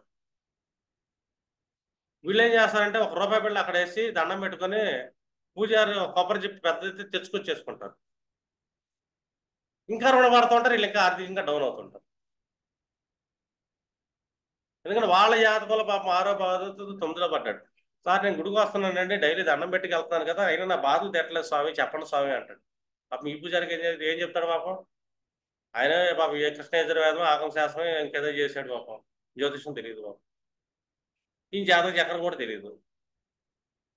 అవును కదా, ఇతను డైలీ వస్తున్నాడు కదా, పాపం ఈయన కష్టాలు ఎందుకు వస్తున్నాయి అని వెళ్తాడు. ఒక రూపాయి బిళ్ళ తెస్తాడు, చిల్లరలు లాగుతాడు, 4-5 సార్లు లాగుతాడు, ఒక బిళ్ళ తెస్తాడు, దాంట్లో వేస్తాడు, దండం పెట్టుకుంటాడు, అటు చూస్తూ ఉంటాడు. ఎవరు నట్టుబళ్ళు గిట్టుబళ్ళు యాప్లు అయితే డైలీ వెళ్తారుగా పాపం. పూజారికి ఇతని మీద అభిమాని పెరిగిపోయి ఎవరేమి ఇచ్చినా 2 ఎక్కువ వేస్తాడు. ఇతను ఏం తేకపోయినా కూడా. ఇతనికి జాతకంలో 6వ భావాధిపతి 9లో పడ్డాడు. రుణాన్ని పెంచుకుంటున్నాడు. ఇంకా బయటికి వెళ్ళిన తర్వాత నానా కష్టాలు పడుతూ ఉంటాడు. ఎందుకంటే భాగ్యం లేదు, ఇక్కడ భాగ్యాన్ని పొందలేడు. ఎందుకంటే 6వ భావాధిపతి 9లో పడ్డాడుగా. 6వ భావాడు నువ్వు రుణపడ్డావు గురువులకి, అది 9th house, consultation and counselling house కూడా. నువ్వు నీ జ్ఞానాన్ని 10 మందికి పంచాలి. ఇక్కడ నాలెడ్జ్ని షేర్ చేయి, అప్పుడు నీ రుణం కొద్దిగా తగ్గిద్ది అని. అంటే ఇక్కడ రుణపడ్డావు. నువ్వు ఎలాంటి రుణపడ్డావు? నీ జ్ఞానాన్ని పంచే రుణం కూడా పడ్డావు, నీ తండ్రికి రుణపడ్డావు, నీ గురువులకు రుణపడ్డావు. ఇప్పుడు నీ స్పౌజ్ ఉంది, నీ స్పౌజ్ యొక్క కనిష్ట సోదర వర్గానికి రుణపడ్డావు, 9th హౌస్. వాళ్ళకి ఎంతో కొంత నువ్వు సేవలు చేయాలి. వాళ్ళు కూడా నిన్ను పెద్దగా గౌరవించరు, కానీ సేవ చేయాల్సింది. సేవ చేస్తుంటే కొద్దిగా వస్తుంది. వాళ్ళ కోసం నేను ఖర్చు పెడుతుంటే కొద్దిగా వస్తుంది. నేను పెట్టనండి అంటావు. ఇక్కడ ఎందుకు చేయాలి అని ఒకళ్ళు చేసావు కర్మ. కానీ నేను వాళ్ళకి అంత చేశాను అని చెప్పి పైన చెప్పుకుంటాడు. నేను చేశానని ఎప్పుడైతే చెప్పుకుంటాడు, అది రుణంగా అయితే ఉండదు. ఇంకా రుణం తీరినట్టు కాదు, అది బ్యాలెన్స్ అయిపోతుంది, మళ్ళీ రుణపడినట్టే. అసలు ఎంత అద్భుతంగా దేవుడు ఈ రుణస్థానాన్ని పెట్టాడంటే మనుషులకి. పరాశర మహర్షి మనకు చెప్పాడు, ఇది రుణభావం, రుణభావాధిపతినా. రుణం అంటే తీర్చాల్సింది అని, ఎక్కొట్టాల్సింది కాదు, తీర్చాల్సింది. ఎక్కడికి ఎక్కడి నుంచి తప్పించుకుంటారు? ఎక్కడి నుంచి తప్పించుకోలేరు. వాళ్ళని వెనకాల పడుతూనే ఉంటుంది. కర్మ అనేది వడ్డీ లేసి మరేస్తుంటుంది. ఇంకా ఈ ప్రాసెస్లు ఏంటంటే చాలా ఇతని లోపత్వం వల్ల పిచ్చి రెమెడీలన్నీ చేస్తుంటాడు. చాలా ఆర్థికంగా ఇంకా నష్టపోతూ ఉంటాడు. కానీ అసలు చేయనంతసేపు ఏం కాదు, లైఫ్ నుంచి కష్టాల నుంచి బయటపడలేడు. చూడండి, రుణభావం కూర్చున్న చోట మనకు చేయబుద్ధి కాదు. ఎందుకంటే యుగం ఉంటుంది, శత్రుత్వ భావాలు పెరుగుతాయి మనకు. అక్కడ అహంకారం పెరిగి ఆ రుణాన్ని మనం చేయకుండా తప్పించుకుంటాం. మనమే కాలుతూ అంటాం, బయటకు వచ్చి కష్టాలు పడతాం. కష్టాలు ఎందుకు వస్తున్నాయో తెలియదు. మళ్ళీ ఒక వ్యక్తి జాతకంలో ఈ 6వ భావాధిపతి 10లో పడ్డాడు. భావన అంటే 6 నుంచి పంచమభావంలో పడ్డాడు కాబట్టి కర్మ బాగుంటుంది, అది అంటాం. కానీ ఇక్కడ రుణపడ్డాడు సేవకుడు. ఎవరికి? తండ్రి కుటుంబానికి ఒక రుణపడ్డాడు. అర్థమైందా? ఇప్పుడు ఒక మగవాడి జాతకంలో అంటే ఆ 10th హౌస్ అంటే భార్య యొక్క 4th హౌస్ కాబట్టి భార్య తల్లికి రుణపడ్డాడు, అంటే అత్తగారికి రుణపడ్డాడని. లేదా ఒక అమ్మాయి జాతకంలో 6th లా 10th హౌస్లో కూర్చోడు, ఈ అమ్మాయి వాళ్ళ అత్తగారికి రుణపడింది. అత్తకు సేవలు చేయాల్సి, కానీ అత్త తిట్టింది, డైలీ తిట్టింది, డైలీ అవమానించింది. ఎందుకంటే తన సేవకురాలు కదా. 6వ భావం ఉంటే ఆ హౌస్లో తన సేవకురాలు, అక్కడ తన అవమానాలు పొందాల్సిందే. తను ఏదైనా ఒక ఆఫీసులో పనిచేస్తుంది, లేదా ఒక ఆఫీసులో పనిచేస్తున్నాడు ఒక అబ్బాయి వెళ్ళి, పైన అధికారులు ఎప్పుడు తిడుతుంటారు, ఇతనే తిడతారు, ఆఫీస్ అందరూ వదిలేసి ఈయన తిడతాడు, వీడికే పని ఎక్కువ చెప్తాడు. కానీ చెయ్యాల్సిందే, ఎందుకంటే నువ్వు అక్కడ రుణపడ్డావు. వాడు అనుకుంటాడు, ఆఫీసర్ని తిట్టుకుంటాడు, ఇంకా అందరికి వదిలేసి నాకే పని చెప్తున్నాడు, వీడికి నేనంటే కడుపులో మంట పడదేమో అనుకుంటాడు. నిజంగా పడదు, ఎందుకంటే నువ్వు గర్జంలో అతనికి శత్రువువి, అతనికి నువ్వు రుణపడ్డావు. అంటే ఈ జన్మలో అతను నీ రుణం తీర్చేదాకా నీతో శత్రువుగా బిహేవ్ చేస్తుంటాడు నీతో. ఆరోపణ అంటే శత్రుత్వం అన్నాం కదా, ఈ శత్రుత్వం ప్రాసెస్ లో నీలో కూడా ఒక శత్రుత్వం పెరిగింది, మళ్ళీ అతని మీద ఈ రుణం ఇంకా పెరిగింది. అది తీరాలంటే ఏంటి, వాళ్ళు ఎన్ని అన్నా కూడా, ఎన్ని చేసినా కూడా మనం వాళ్ళకి రుణపడ్డాము, ఆ సేవలు చేస్తూ ఉండాల్సింది. అత్తగారు ఎన్ని తిట్టినా కూడా అత్తగారు రుణపడ్డావు, నువ్వు సేవలు చేయాల్సింది. అల్లుడు నువ్వు 100 మాట్లాడదు అత్త, ఎంత పెడుతున్నా కూడా. ఒక అల్లుడు అన్ని మాటలు పడతాడు, ఎంత పడుతున్నా అత్తకంటే, అతను 6వ 10లో పడ్డాడు, పెట్టాల్సింది నువ్వు రుణపడ్డావు ఆమెకి.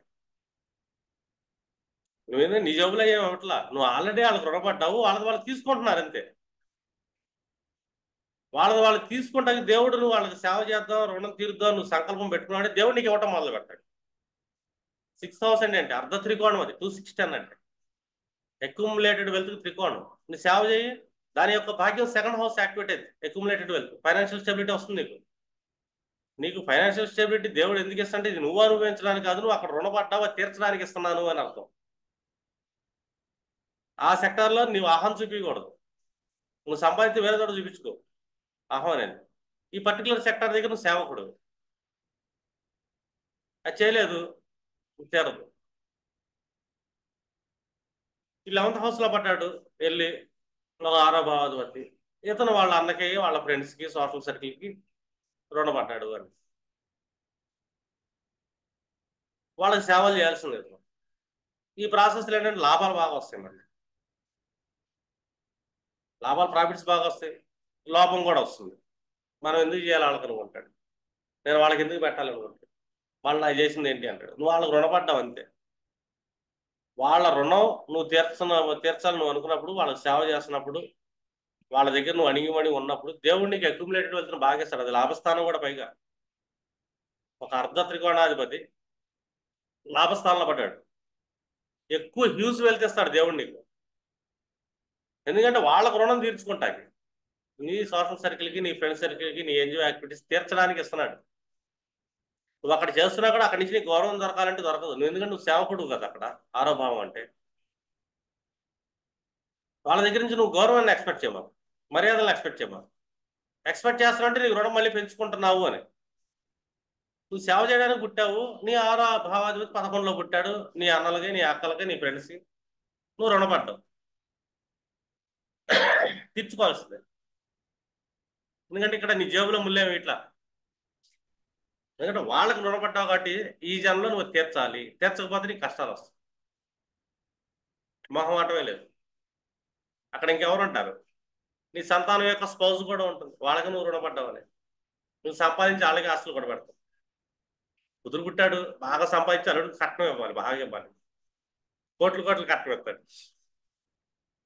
లేదా కొడుకు పుట్టాడు, బాగా కోడలకి ఎక్కువ ఆస్తిపాస్తులు ఇచ్చేస్తాడు మామగారు, ఇచ్చేయాలి కూడా. ఎందుకంటే నీ 6th lot in 11th house, నువ్వు వాళ్ళకి ఇవ్వటం కోసం నీకు ఇస్తున్నాడు ఆస్తి, వాళ్ళకి ఇవ్వడం కోసం సంపాదన. దేవుడు నీకు ఇచ్చేది ఏంటి, నువ్వు బతకడానికి. నువ్వు పడుకుంటాక ఒక మహా ఇస్తే ఒక చేప మంచం ఇస్తాడు, తింటానికి పొద్దున 4 ఇడ్లీ, మధ్యాహ్నం ఒక ప్లేట్ వద్దస్తాడు, సాయంత్రం నీకు తినే అర్హత లేదనుకో ఏ రోగాన్ని కూడా ఇస్తాడు, నువ్వు ఒక పూట తిని చాలులే అని. అంతకుమించి నీదేం లేదు ఈ భూమి మీద. నీకేమన్నా ఇస్తున్నాడు అంటే నీ రుణాధిపతి, నువ్వు అక్కడ ఎక్కువ రుణం ఉండవు కాబట్టి వాటిని తీర్చాలన్న సంకల్పం నీకుండి, నీకున్న వినయ విధేయతలతో ఇస్తాడు ఆయన. లేదు, ఆ సెక్టార్లో ఎప్పుడైతే విరోధం పెంచుకుంటాడో వీళ్ళు ఆర్థికంగా ఇబ్బంది పడతారు, రుణాల పరం.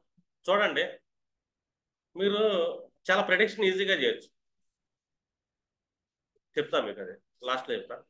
ఇప్పుడు 6వ భావాధిపతి 12లో పడ్డాడు అనుకోండి, 12th హౌస్ అంటే ఏంటి ఇక్కడ, మీరు క్యాలిక్యులేషన్ చూసుకుంటే మీ యొక్క ఐసోలేషన్ హౌస్ అనుకుంటాం మనం, ఇన్వెస్ట్మెంట్ హౌస్, లాసెస్ హౌస్ అనుకుంటాం, ఇది కామన్గా వచ్చేది. ఇంకా రిలేషన్స్ హౌస్లో లెక్కేసుకున్నాం అనుకో, ఇక్కడ ఎవరుంటారు, మీ నాయనమ్మ ఉంటుంది అనుకోండి, ఇంకా ఎవరు మీ మేనమామ భార్య ఉంటుంది, వీళ్ళకి కూడా నువ్వు రుణపడ్డావు అని. మీరు చూసుకోండి, ఆ భావం ఏ భావానికి ఏమవుతుందని చెక్ చేసుకోండి. చేసుకుంటే మీకు ఒక ఐడియా వస్తుంది. వీళ్ళకి నువ్వు రుణపడ్డావు సేవలు చేయాలి అని, నువ్వు దాన ధర్మాలు చేయాలి అని. ఇక్కడ ఇంకో దానికి కూడా రుణపడ్డావు, నీ మోక్షం కోసం కూడా నువ్వు ఖర్చు పెట్టాలి. నీ సెల్ఫ్, ఈ జన్మలో నీ ఆత్మకు కూడా నువ్వు రుణపడ్డావు నీ మోక్షానికి. నీకు మోక్షం రావాలంటే నీ లోపత్వాన్ని వదిలేసుకొని ఖర్చు పెట్టాలి. ఆరోభావంలో లోపత్వం ఉంటుంది, ఏ పని చేయనీదు, ఖర్చు చేయనీదు. జేబులోకి చేయాలిందంటే ఏళ్ళు 4-5 సార్లు తిరిగి అది చిన్న కాయం చేస్తుంది. అది జేబులో చాలా ఉంటాయి డబ్బులు, చేయి బయటికి రాదు, లోపల లోపల తిరిగి తిరిగి తిరిగి అన్నిటికంటే స్పర్శతో చిన్న కాయనే ఉంది, రూపాయి బిళ్ళ, 10 రూపాయి బిళ్ళ పట్టుకొని లాక్కొస్తాడు. కానీ ఇక్కడ కూర్చున్నాడు కదా ఖర్చు హౌస్లో, అసలు నీ ఆత్మకు మోక్షం ఇవ్వడానికి నువ్వు ఆల్రెడీ ఉన్న రుణాన్ని మొత్తం తీర్చాలి. చాలా పెద్ద రుణం అంటాం దీన్ని. 12th lot 6th house, 6th lot 12th house పెడితే వాళ్ళు చాలా రుణ పడ్డారండి. తీర్చుకుంటే వీళ్ళకి బాగా వస్తుంది, లేకపోతే లేదు. వీళ్ళ రుణం ఎలా ఉంటుందంటే, వీళ్ళు ఫారెన్ వెళ్తారు జాబ్ చేయడానికి, ఫారెన్లో ఉన్న వ్యక్తులు కూడా బాకీ ఉంటారు, అక్కడ రుణం తీర్చుకోవాలి. చాలా పెద్ద పెద్ద రుణం అది. ఈ తీర్చుకోలేదు ఈ పర్సన్, చాలా లాసెస్ అనేది అవుతూ ఉంటాడు. అంటే ఈ రుణం తీర్చుకునే ప్రాసెస్ ఎలా ఉంటుందంటే ప్రతి పర్సన్కి అంత తొందరగా తేలదు అది. ఎందుకంటే 6th హౌస్ అంటే హ్యూజ్ వెల్త్ కూడా తీర్చే ప్రాసెస్లోనే ఇస్తాడు దేవుడిని. ఈ రుణభావం మనం తీర్చుకోలేకపోయాము, తీరట్లేదు, అర్థమైనా? నేనే అనే తత్వం పెంచుకుంటున్నావు ఆ పర్టికులర్ హౌస్ మీద, కష్టాలు ఎక్కువ వస్తాయి. ఇప్పుడు ఒక పర్సన్కి ఆదాయం ఎక్కడి నుంచి వస్తుంది అనుకున్నారు? తను ఏ రుణం అయితే ఎక్కడైతే కూర్చున్నాడు, ఏ భావంలో అయితే ఉన్నాడో వాళ్ళ దగ్గర తీర్చుకోవాలి. మీ దగ్గరకు ఒక జాతకుడు వచ్చాడు, సార్ నాకు బాగా అప్పులు అయిపోయాయండి అంటాడు. నా అప్పులు ఎప్పుడు తీరాలి అని అడుగుతాడు వాడు. మీరు ఇమీడియట్గా చెక్ చేయండి, అతను 6th house lot, 6th house plants ఉంటాయి. 6th హౌస్ లాట్ ఒక 11th లో కూర్చున్నాడు అవును. ఈ కుర్రోడికి 1 కోటి, 2 కోట్లు, 3 కోట్లు అప్పు. సార్ ఎలా జరుగుతుంది సార్? ఇది మన మీకు అన్నలు అక్కలు ఉండాలని అడగచ్చు, మీ ఫ్రెండ్స్ ఉండారా? మా అన్న అక్క ఉన్నారంటే ఫ్రెండ్స్ ఉండాలి. వాళ్ళతో నీ రిలేషన్ ఎలా ఉంది, వాళ్ళని తిడుతున్నావా అని అడగండి అంతే. వాళ్ళకి నీకు పట్టలేదు కదా అని చెప్పేసి. ఎందుకంటే వాళ్ళ రుణం తెచ్చుకుంటా పుట్టావు, వాళ్ళకి నీ సంపాదనలో షేర్ ఇవ్వాలి, ఇవ్వటం లేదు. వాళ్ళ అవసరాలు నువ్వు తీర్చాలి, నువ్వు తీర్చట్లేదు, పైగా గొడవ పెట్టుకున్నావు. ఇమీడియట్లీ ఇక్కడ అప్పు పెరిగిపోయి ఉంటుంది. ఇక్కడ నీ శత్రుత్వాలు, అవమానాలు పడుతూ ఉంటావు. కానీ అది తీరదు, అది వచ్చే జన్మకు ట్రాన్స్ఫర్ అయింది. బాగా అప్పులు అయిపోయినాయండి అంటారు ఓడ జాతకం. లేదా ఒక అమ్మాయి బాగా అప్పులైంది అంటారు. చూడు అమ్మాయి 6th లాట్ 10th హౌస్, అమ్మ మీ అత్తగారికి నీకు ఏమైనా పడతలేదా అని అడుగు. పడదు. నువ్వు అక్కడ రుణం తీర్చుకోవాలి, నువ్వు ఆ రుణం తీర్చుకోవట్లా, నీకు ఇక్కడ అప్పులు పెరుగుతాయి. ఒకటికి 4 కోట్లు, 3 కోట్లు అప్పు ఉంటుంది. ఒక క్లయింట్ వచ్చాడు ఒకసారి, అప్పు ఎక్కువ ఉంది, చూసా 6th లాట్ 4th హౌస్. కొట్టాడుగా, మెమ్మగారు ఉన్నారు నేను ఉన్నారండి. మెమ్మకి మీకు పట్టలేదు, వేరే కాపురాన్ని పెట్టే తిడుతున్నా మిమ్మల్ని అన్న. షాక్ అయిపోయాడు. అవునండి అన్నాడు. మా అమ్మ అట్లా చేసేదండి, మా అమ్మ ఎట్లా చేసేది, మా అమ్మ కరెక్ట్ కాదండి అన్నాడు. పని చూసుకుని ఆయన, నువ్వు రుణపడ్డావు, అది తిట్టిద్దా కొట్టు పాతేసిద్ది, కానీ నువ్వు ఆ రుణం తీర్చుకోవాలా, అప్పుడు దాకా నీ అప్పులు తెరవాలి. కాదండి రెమెడీ ఎవరు ఉంటే చెప్పండి సార్. ఎంత పెద్ద రెమెడీ అని చేస్తానంటాడు. అసలు రుణం తీర్చుకోకుండా రెమెడీలు ఏం పని చేస్తే నాలుగు గీక్కుంటాక. ఎందుకంటే రుణం అనేది చాలా ఇంపార్టెంట్ ఇక్కడ. ఇక్కడ రుణం ఎక్కడైతే 6th లాట్ కూర్చున్నాడో, ఈ పర్టికులర్ హౌస్ వ్యక్తులతో వీళ్ళకి ఎప్పుడైతే విరోధం పెరుగుతుందో వీళ్ళ పర్సనల్ రుణాలు పెరిగిపోతాయి, రోగాలు పెరిగిపోతాయి, శత్రుత్వాలు పెరుగుతాయి సొసైటీలో. అందుకే the most important house 6th house.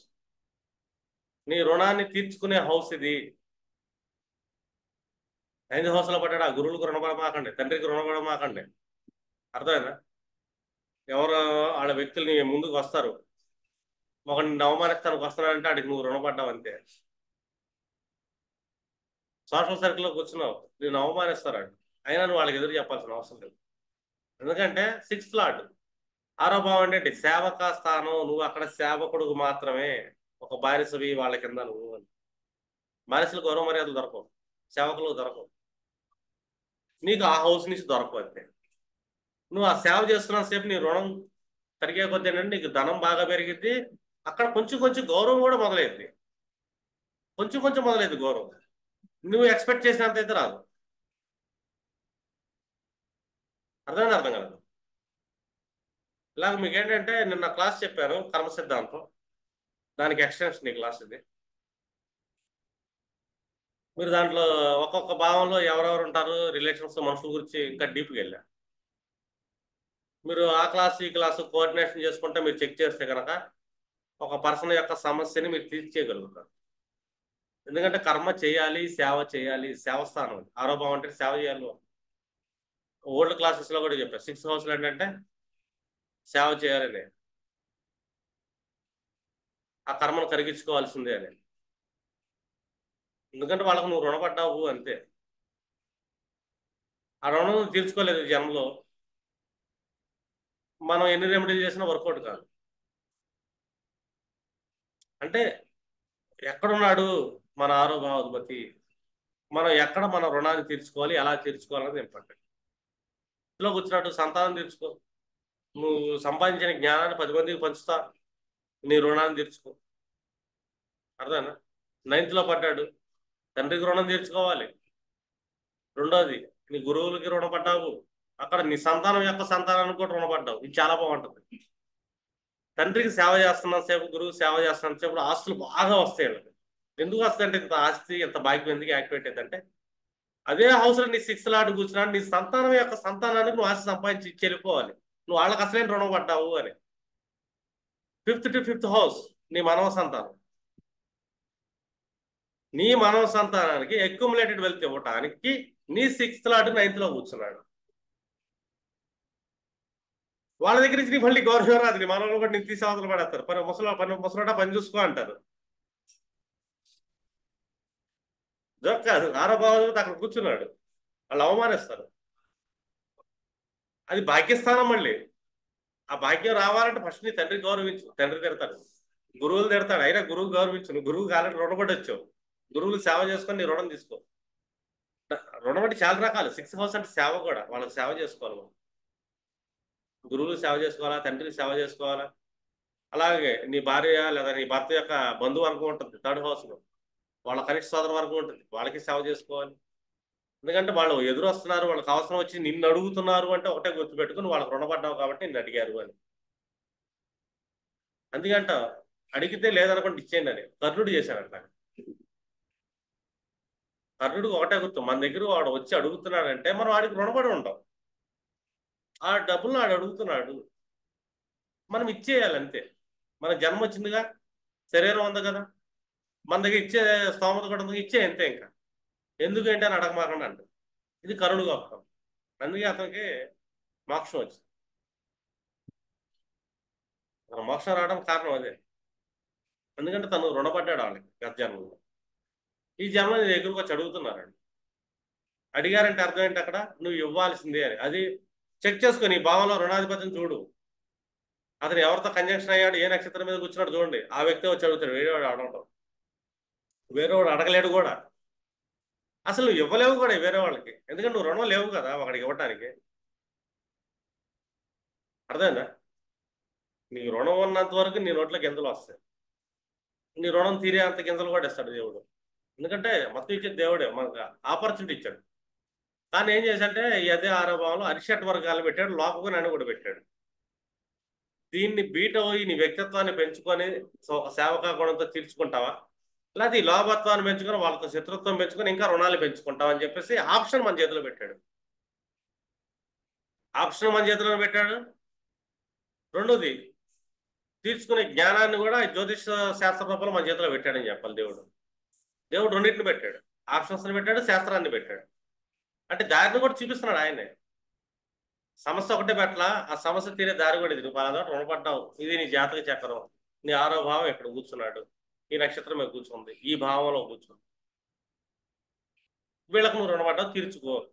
ఇది తీర్చుకుంటున్నావా, ఇది తీర్చడానికి సపోర్ట్గా నేను ఏం చేస్తానంటే దానికి భాగ్యాన్ని ఇస్తాను అన్నాడు. 6th హౌస్ భాగ్యస్థానం ఏంటి, 2nd హౌస్ అక్యుములేటెడ్ వెల్త్, అది కూడా దేవుడే ఇస్తున్నాడు నీకు ఈ రుణం తీరటానికి. కానీ రుణం తీర్చుకోవాలి బుద్ధి నీకు ఉండాలిగా. ఎందుకంటే అది రీసోర్స్ ఆఫ్ హౌస్ బుద్ధికి. 5th హౌస్కి రీసోర్స్, బుద్ధి యొక్క ఫ్రూట్ అది. ఆరోభావం, నీ బుద్ధి మంచిదైంది, నీకు అరిషట్ వర్గాలైన ఫ్రూట్ ఉంటుంది. నీ బుద్ధి బాగాలేదు, నీ ఫ్రూట్ బాగోదు అక్కడ. ఆరోభావం.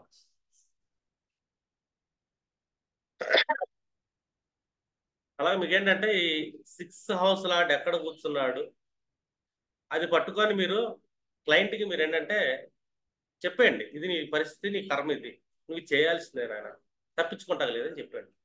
కాదండి వాళ్ళు తిడతారండి, నన్ను అవమానిస్తానండి, నన్ను అయ్యో అయినా కూడా నువ్వు చేయాల్సిందే నాయన. ఆప్షన్ లేదు, నువ్వు సేవకుడు అంతే. అక్కడ నీ యుగో పనికి రాదు, అక్కడ నువ్వు సింహాసనం రాజువు కాదు నువ్వు. ఇప్పుడు అక్కడ రాజసింహాసనం ఉంది, కానీ అతను 6th లాట్ వెళ్ళి కొరతలో పడ్డాడు. అతను రాజ్యం మళ్ళీ సేవకుడు తల్లికి.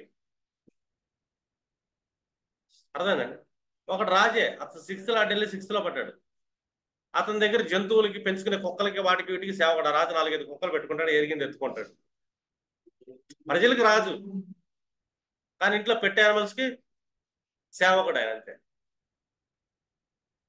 ఒక దుబాయ్లో షేకులు ఉంటారు, బాగా కోట్లు సంపాదించి, వాళ్ళు జాతకంలో 6వ భావంలో క్రూర గ్రహం పడింది.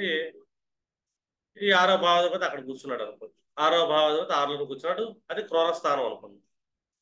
వీళ్ళల్లో సింహాలు పుల్లు ఉంటాయి, అవి ఎత్తింది ఎరిగింది వాటి స్నానాలు చేపించి సేవలు చేస్తుంటారు. వైల్డ్ యానిమల్స్ కి సేవలు చేస్తుంటారు. అర్థమైందండి. చేయాల్సిందే, ఎంత ఇష్టంగా చేస్తే సేవలు వీళ్ళకి అంత బాగా వస్తుంటుంది. అన్నిటికంటే అదృష్టం ఏంటంటే 6వ భావాధిపతి 6లో ఉంటుంది. ఎందుకంటే జంతువులకు సేవ చేయటమే కదా, పెట్టే యానిమల్స్కి ఇష్టంగా చేసుకోవచ్చు. వాళ్ళ దగ్గర అధికారం చూపించడానికి ఏం లేదు, గట్టి కడితే కరుతాయి కాబట్టి సైలెంట్గా వాటికి సేవలు చేసుకుంటే వాళ్ళంత అదృష్టవంతులు లేరు. కానీ 6వ భావాధిపతి ఎక్కడ పడ్డా కూడా వాళ్ళ కష్టాలే. ఎందుకంటే మనుషుల ముందు యుగా చూపిస్తారుగా. 6వ భావాలు అంటే పెట్టే యానిమల్స్ ఉంటే మేనమావాలు ఉంటారు. వారు ఒకళ్ళకైనా సేవ చేసుకుంటారు కదా, వాళ్ళ అదృష్టవంతులు. వాళ్ళకి హ్యూజ్ వెల్త్ వస్తుంది. ఇంకొక 10 మాటికి పెంచుకోవాలి, 10 ఆటికి ఫుడ్ పెట్టు అని.